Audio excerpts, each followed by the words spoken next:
سیدنا عمر بن عبدالعزیز جس دن حاکم بنے ہیں، ہمارے مسلمانوں کا جو ایک طرز حکومت ہے تو بڑا عظیم ہے. سیدنا فاروق اعظم کا زمانہ ایک مثالی زمانہ، آپ اس کو دیکھیں. لیکن عمر بن عبدالعزیز جس دن حاکم بنے، پہلے آپ کو گورنر مدینہ بنایا گیا. تو آپ نے فرمایا میں گورنر مدینہ ایک شرط پر بنوں گا، کیونکہ آپ شہزادے تھے، آپ کا خاندان سارا شاہی خاندان تھا. تو آپ کو کہا گیا جی آپ گورنر بن جائیں مدینہ منورہ کے. تو آپ نے فرمایا ایک شرط کے اوپر گورنر بنوں گا. کون سی شرط ہے جی؟ فرمایا میں لوگوں کے اوپر بذات خود بھی ظلم نہیں کروں گا اور ریاست کے کہنے کے اوپر بھی ظلم نہیں کروں گا. اگر آپ مجھے کہتے ہیں جی یہ کر دیں وہ کر دیں، میں کبھی نہیں کروں گا. اور جس دن آپ مدینہ منورہ، انہوں نے کہا میں شرط قبول ہے، آپ گورنر بن گئے. جب آپ مدینہ منورہ آئے ہیں، 30 اونٹوں کے اوپر آپ کا سامان لدا ہوا تھا، 30 اونٹوں کے اوپر.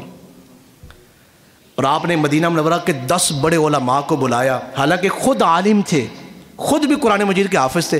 پھر 10 بڑے علماء کو بلایا اور کہا کہ جتنی دیر تک میں گورنر ہوں آپ نے میری مدد کرنی ہے تاکہ میں نظام کو اسلام کے اصول کے مطابق چلا سکوں. ان کی کابینہ کے لوگ کوئی شرابی، کوئی زانی، کوئی فراڈی، کوئی چور، کوئی ڈکیٹ نہیں تھے. سیدنا عمر بن عبدالعزیز کی کابینہ کے جو لوگ ہیں وہ مدینہ منورہ کے 10 بڑے علماء ہیں.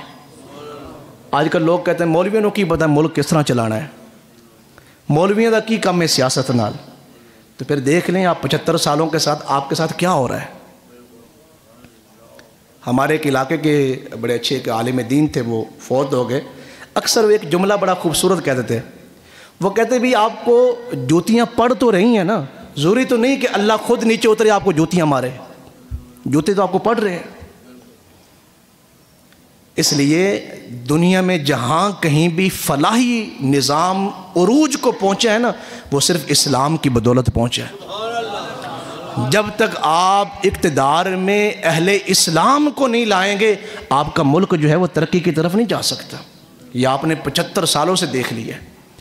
عمر بن عبدالعزیز جس دن بنے تو علماء کو بلایا، اور پھر چونکہ آپ نے اچھے کام کیے تو بڑی تکلیف ہوتی ہے، کوئی بندہ اچھے کام کرے تو آپ کو معزول کر دیا گیا. جس دن آپ کو معزول کیا گیا، جب آئے تھے تو 30 اونٹوں کے اوپر سامان لدا ہوا تھا، لیکن جب آپ مدینہ منورہ سے نکل رہے تھے تو ایک غلام کے ساتھ پیدل چل رہے تھے. وہ سارا سامان جو اسلام کے اوپر خرچ کر دیا. اور پھر جس دن آپ کو ریاست کا امیر بنایا گیا، سلمان بن عبد الملک مرے تو اس نے چاہا مرتے وقت کہ میں اپنے ایک نابالغ بیٹے کو جو ہے وہ حاکم بنا دوں.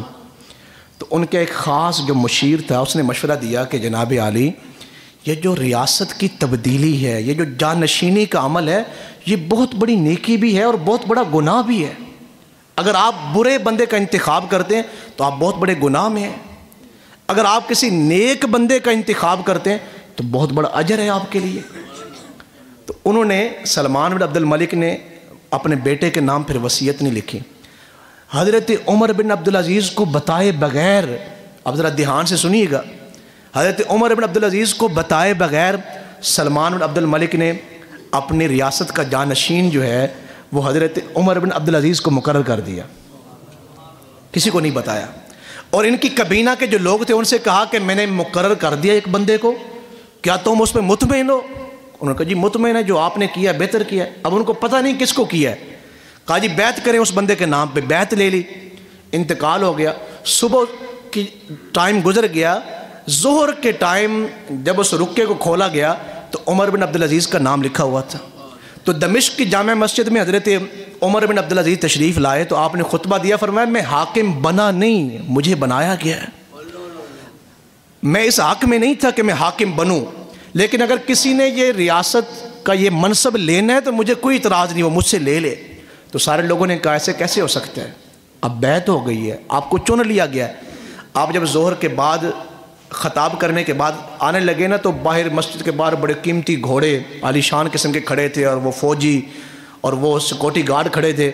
تو آپ نے ان کی طرف دیکھا، فرمایا تم کس لیے ہو اور یہ گھوڑے کس لیے؟ کہا جی جو نئے امیر بنتے ہیں ہم ان کو صدر ہاؤس کے اندر جو ہے نا ایسے پروٹوکول کے ساتھ لے کے جاتے ہیں.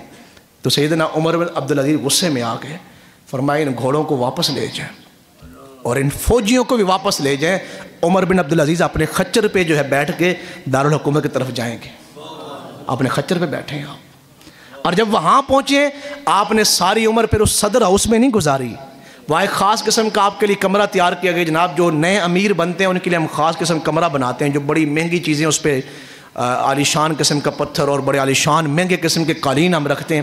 فرمایا نہیں, میں تو ایک عام چٹائی پہ بیٹھوں گا, اور آپ ساری عمر جو آپ کی بقیہ زندگی ہے آپ نے چٹائی پہ بیٹھے رہیں, آپ نے وہاں نہیں بیٹھے. یہ مساوات اسلام کا نظام ہے.